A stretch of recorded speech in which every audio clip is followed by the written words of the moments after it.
बिस्मिल्लाहिर्रहमानिर्रहीम। अस्सलाम वालेकुम। प्राइम मिनिस्टर पाकिस्तान इमरान खान साहब और साबिक वज़ीर-ए-आज़म मियां मोहम्मद नवाज शरीफ के दरमियान असाब की जंग फ़ैसला कुन मरहले में दाखिल हो चुकी है और इस फ़ैसला कुन मरहले का जो पहला राउंड है वो अगले 13 रोज़ में अख्ताम पज़ीर हो रहा है, जब गुजरांवाला में नून लीग ने जलसा रखा है और उसमें देखा जाना है कि क्या नून लीग के तमाम उस एरिए के उन इलाकों के MNAs MPAs उम्मीदवार उसमें शरीक होते हैं या नहीं होते।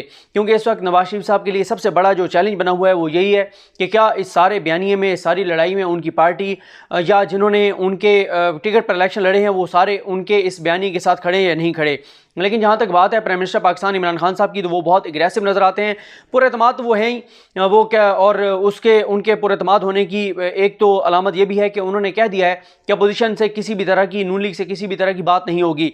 नून लीग ने एक बयान जारी किया और कहा कि हुकूमत से कोई बात नहीं होगी। तो रद्द-ए-अमल में ये सवाल पूछा जा रहा है तहरीक इंसाफ की हुकूमत की जानिब से कि आप ये बताएं कि आपसे रब्ता किसने किया और आपसे बात करने की कोशिश किसने की है।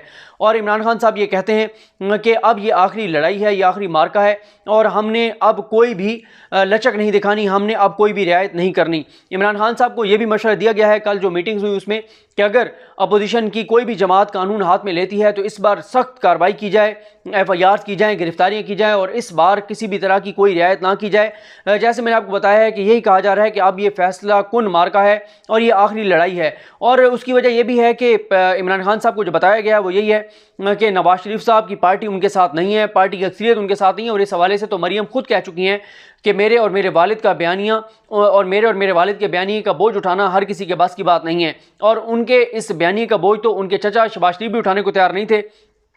और इसलिए फैसल वाडा साहब ये कहते हैं कि शहबाज शरीफ की जानिब से जो दरख्वास्त ज़मानत अपनी वापस ली गई थी, जो दरख्वास्त उन्होंने विड्रॉ की थी और उसके बाद वो गिरफ्तार हुए, तो फैसल वाडा साहब का ख्याल ये है कि शहबाज शरीफ ने इसलिए ये दरख्वास्त ज़मानत विड्रॉ की थी जो उन्होंने लाहौर हाई कोर्ट से विड्रॉ की थी कि ताकि वो गिरफ्तार हो जाएं और वो नहीं चाहते थे कि वो बाहर रहें, क्योंकि वो मरियम के बयानिए के साथ नहीं चल सकते। और हम ये भी देख रहे हैं कि 6 MPs डट कर और खड़े हैं। वो कहते हैं ना नून लीग छोड़ेंगे और ना ही अपनी इस बयानिए से पीछे हटेंगे। जो बयानी उन्होंने इख्तियार किया है कि नवाज शरीफ का जो के बयानात हैं वो मुल्क की वकार और मुल्क की सलामती के ख़िलाफ़ हैं। और यहाँ पर मैं आपको ये भी बताता चलूँ कि नवाज शरीफ साहब ये चाहते थे कि अभी जब उन्होंने 2 रोज़ा मीटिंग्स में शरीक हुए, उस दौरान नवाज शरीफ चाहते ये थे कि पार्टी ये फ़ैसला करे और ये ऐलान करे कि पार्टी ने अपने इस्तीफ़े नवाज शरीफ के पास जमा करवा दिए हैं। लेकिन नवाज शरीफ को उनकी किचन कैबिनेट ने, जो उनके करीबी लोग हैं, जो उनके रहनुमा हैं, उन्होंने ये नवाज शरीफ साहब को कहा कि आपको ये फ़ैसला नहीं करना चाहिए, इस्तीफ़े में नहीं लेने चाहिए। क्योंकि जब MNAs MPAs से रब्ता किया गया तो बहुत सारे MNAs और MPAs ने इनकार कर दिया है कि वो पार्टी के पास इस्तीफ़े जमा नहीं कराएंगे। और जो पाकिस्तान का आइन है, कानून है, और जो पार्टीज़ का एक जिसके तहत पार्टीज़ ऑपरेट करती हैं या जिसके तहत पार्टीज़ आइन और कानून की जिन शिकों के ज़रिए किसी भी अपने रुकन असम्बली को निकाल सकती हैं, उसके अंदर ये नहीं लिखा हुआ कि कोई पार्टी का सरबराह अगर पार्टी से इस्तीफ़ा मांगेगा तो वो पाबंद है कि वो उनके पास इस्तीफ़ा जमा कराए। ऐसी कोई शिक मौजूद नहीं है।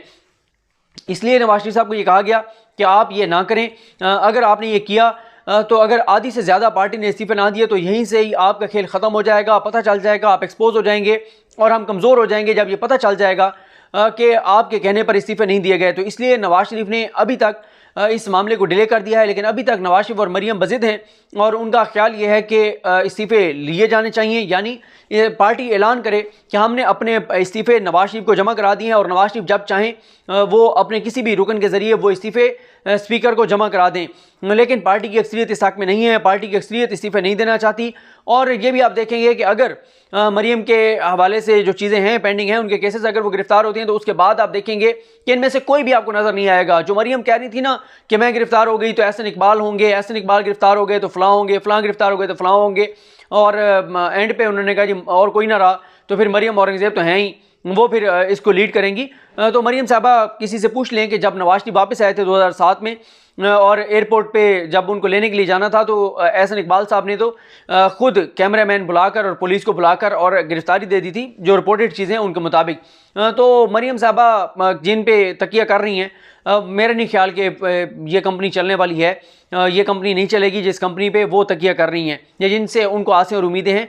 ये मरियम साहबा के सामने मजबूर होकर, जिस तरह वो अल्ताफ़ हुसैन जब तकरीर कर रहे होते थे तो उनके सामने सारे कह रहे होते थे, कारकुनान के सामने सारे लीडर कह रहे होते थे जी भाई जी भाई जी भाई।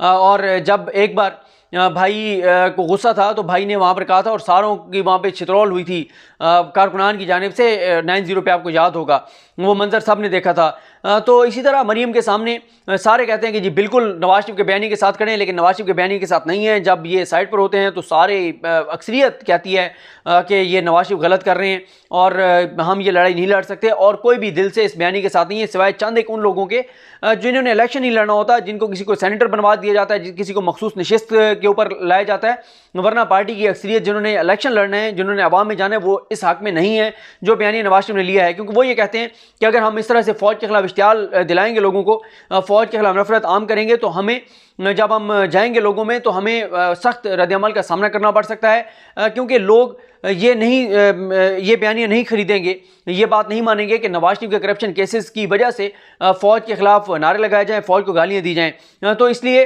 जैसे मैंने आपको कहा कि नवाज शरीफ ने इसलिए अब ये फैसला अभी तक इसको वो कर दिया, डिले कर दिया है कि जो वो चाहते थे कि पार्टी के इस्तीफे जो हैं वो नवाज शरीफ के पास आ जाएँ, तमाम MNAs और तमाम MPs के। दूसरा मैंने आपको कहा है कि अब एक मुश्किल सूरत हाल का सामना है नवाज शरीफ साहब को, क्योंकि इमरान खान साहब ने कह दिया है कि हम अपोजिशन से किसी तरह की बात नहीं करेंगे। इमरान खान साहब को दो तरह की राय दी जा रही हैं। एक राय ये दी जा रही है कि हमें बहरहाल इंगेज करना चाहिए, पॉलिटिकल पार्टीज़ को इंगेज करना चाहिए, नून लीग से बात करनी चाहिए, इनको बात करके एक्सपोज करना चाहिए कि जी आप बताएं आप क्या चाहते हैं। आप कहते हैं कि इलेक्शन में धांधली हुई थी, आएँ बैठें, आप तो बैठने को तैयार नहीं है, हम कमेटी बनाने को तैयार हैं, हम कमीशन बनाने को तैयार हैं, आएँ आप क्या चाहते हैं, तो इससे एक्सपोज हो जाएंगे। लेकिन दूसरी राय PTI के अंदर यह है कि नहीं, किसी तरह की कोई लचक नहीं दिखानी चाहिए। इस बार इनको कहें कि जो इन्होंने करना है करें, ज़्यादा से ज़्यादा ये क्या करेंगे, इस्तीफे देंगे। इस्तीफों में मैंने आपको बता दिया कि अक्सरियत इस्तीफे नहीं देना चाहती, और जितने इस्तीफे आए उसके बाद इमरान खान कहते हैं कि वो इलेक्शन करा देंगे। जहाँ तक पीपल्स पार्टी की बात है, वो सूबाई असम्बली से तो बिल्कुल इस्तीफे नहीं देना चाहते, MPA से यानी क्योंकि उनकी सिंध में हुकूमत है। MNAs के हवाले से उन्होंने इशारे दिए, लेकिन MNAs के हवाले से भी यही है, इम्कान है कि पीपल्स पार्टी MNAs के ऊपर भी इस्तीफे नहीं देगी। अभी भी आप देखें नवाज शरीफ मुसलसल जो बयानी लिए हुए हैं, पीपल्स पार्टी गायब नजर आ रही है। जरदारी साहब आपको कहीं नजर नहीं आते, बिलावल साहब बैरून मुल्क चले गए हैं, आसिफ अली जरदारी साहब भी वो मौलाना फजल रहमान साहब भी, उनकी बड़ी ज़बरदस्ती तस्वीरें आ रही हैं, वो वहाँ पे जो है वो गए हुए हैं उधर शुमाली इलाका जात की तरफ, और वो वहाँ पर इंजॉय कर रहे हैं। और नवाज शरीफ साहब को जो है वो इस काम पर लगाकर, और मौलाना साहब उधर निकल गए हैं, जरदारी साहब आराम से बैठे हुए हैं, सारा देख रहे हैं कि जो नवाज शरीफ साहब के साथ हो रहा है, और बिलावल साहब बैरून मुल्क चले गए हैं। कोई पीपल्स पार्टी का उस तरह से बयान नहीं आ रहा कि हम नवाज शरीफ के साथ खड़े हैं। और आप ये देखें, एक आसिफ अली जरदारी साहब के हवाले से एक बयान दिया ख्वाजा आसिफ ने, नवाज शरीफ ने हुक्म दिया, कहा कि माफ़ी मांगो आसिफ अली जरदारी से, और ख्वाजा आसिफ को माफ़ी मांगनी पड़ गई। तो ये है इनके शर्म हया के दावे। कोई शर्म होती है, कोई हया होती है, कोई गैरत होती है, ये बाकियों को ताने देते थे। इनकी अपनी हालत ये है कि नवाज शरीफ ने उधर से नवाज भाई का फ़ोन आया कि माफ़ी मांगे, तो ख्वाजा आसिफ साहब ने माफ़ी मांग ली आसिफ अली जरदारी से, जिनके बारे में वो बड़ी धमकियां और बड़े बड़े बयान देते थे। आपको याद होगा पार्लियामेंट में भी जब एतजाज़ अहसन साहब ने तकरीर करके एक्सपोज किया था चौधरी निसार अली खान को, और जो उनके साथ एतजाज़ अहसन साहब ने किया था, उसके बाद चौधरी निसार जवाब देना चाहते थे, लेकिन नवाज शरीफ उनको जवाब नहीं देने दिया था। और वो चौधरी निसार जो बड़े दबंग बनते थे, वो असम्बली में बेचारे जो है वो भीगी बिल्ली बन के बैठे रहे, और उनको कोई जो है वो रद्द-ए-अमल नहीं देने दिया था असम्बली के फ्लोर के ऊपर नवाज शरीफ ने। जब इनके इक़्तिदार का मसला होता है, जब इनके मफाद का मसला होता है, तो फिर चाहे वो आसिफ अली जरदारी हों, उनसे भी माफ़ी मंगवाते हैं नवाज शरीफ इनसे, या वो एतजाज़ अहसन साहब जो भी इनसे करें, तो उस पर भी चौधरी निसार अली साहब को कहा जाता है कि आपकी जितनी मर्जी इंसल्ट हो, आपकी जितनी मर्जी बेइज्जती हो, आपको जितना मर्जी बेइज्जत कर रहे हैं वो, लेकिन आपने जवाब नहीं देना, क्योंकि हमारे इक़्तिदार और हमारे मफाद का मामला है। अब 16 के हवाले से तैयारी की जा रही है। 16 से पहले 11 को भी जलसा है, 11 को कोयटा में है, उस पर भी बात करेंगे कि ये जलसा कोयटा में क्यों रखा गया है।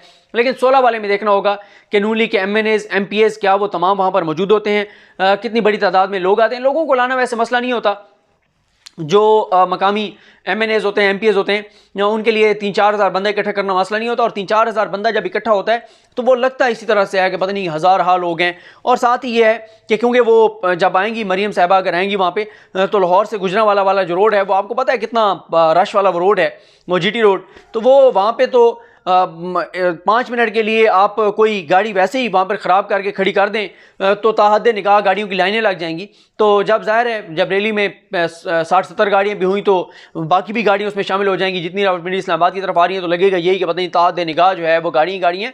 असल तो बात यही देखने वाली है जहाँ पे पता चलेगा कि नवाज शरीफ के बयानी के साथ कितने लोग खड़े हैं। अगर ये सारे नवाज शरीफ के पास इस्तीफे जमा करा दें, लेकिन अभी तक नवाज शरीफ के पास जो है वो इस्तीफे जमा नहीं कराए जा रहे। नवाज शरीफ के लिए ये पहला सेटबैक है कि उनके पार्टी के अरकान MNAs MPs उनके पास और सेनेटर्स इस्तीफे नहीं जमा करा रहे। और साथ ही किचन कैबिनेट ने उनको बता दिया कि मियाँ साहब ये काम नहीं होने वाला। ये मियाँ साहब के लिए पहला सेटबैक है। बाकी देखते हैं कि कितने लोग हैं जो उनके बयानी के साथ खड़े हैं। आप यही देख लें कि उनकी जो ट्वीट है जो उन्होंने जज वो जो साबिक हैं जस्टिस शौकत सिद्दीकी उनके इल्ज़ामात पर मबनी जो फ़ौज के ख़िलाफ़ उन्होंने ट्वीट किया, वही आप जाकर देख लें कि कितने उनके जो मेन लीडर्स हैं वो कितने ने उनको उसको रीट्वीट किया। यहीं से आपको पता चल जाएगा। बाकी इमरान खान साहब कॉन्फिडेंट हैं। वो कहते हैं लंदन बैठकर इनकलाब नहीं लाया जा सकता। जितनी मर्जी तकरीरें करते रहें, टीवी पे आप दिखाई नहीं जानी, सोशल मीडिया पे चलती रहें। सोशल मीडिया पे कई चीज़ें आती हैं और वो कहते हैं कोई मसला नहीं है। और साथ ही ये ज़रूर पार्टी को उन्होंने कहा है कि एग्रेसिव बयानी होना चाहिए। टीवी पे जाएं तो मुकम्मल तैयारी के साथ जाएं, इनको एक्सपोज करें। और इमरान खान साहब पता नहीं उनके पास ऐसे कोई सबूत हैं, ऐसे शवाहिद हैं कि वो बिल्कुल क्लियर हैं। और वो कहते हैं कि ये नवाज शरीफ भारत के कहने पर कर रहे हैं, भारत के एजेंडे पर चल रहे हैं, मुल्क दुश्मनों के एजेंडे पर चल रहे हैं। और इससे पहली वीडियो में मैं आपको बता चुका हूँ कि खुद नून लीग के लोग कहते हैं कि नवाज शरीफ जो बयानात दे रहे हैं इसके पीछे एक इस्लामी मुल्क भी है। और उस इस्लामी मुल्क के बारे में इससे पहली वीडियो में मैं आपको तफसील से बता चुका हूँ। बहरहाल देखते हैं कि आगे ये मामला किस तरह बढ़ता है। नवाज शरीफ के साथ पार्टी और पार्टी के कितने लोग कब तक खड़े रहते हैं। ज़्यादा देर लगता नहीं है कि पार्टी के लोग उनके साथ खड़े होंगे। और इस हवाले से जो डेवलपमेंट्स होंगी उन पर बात करेंगे नेक्स्ट वीडियो में। मैंने आपको एक और चीज़ भी बतानी है कि नवाज शरीफ की तकरीर पर किन बुनियादों पर पाबंदी लगाई गई है। मुझे अपनी दुआ में याद रखें। अलकरीम हम सब का हामी नासरू। अल्लाह हाफ़िज़।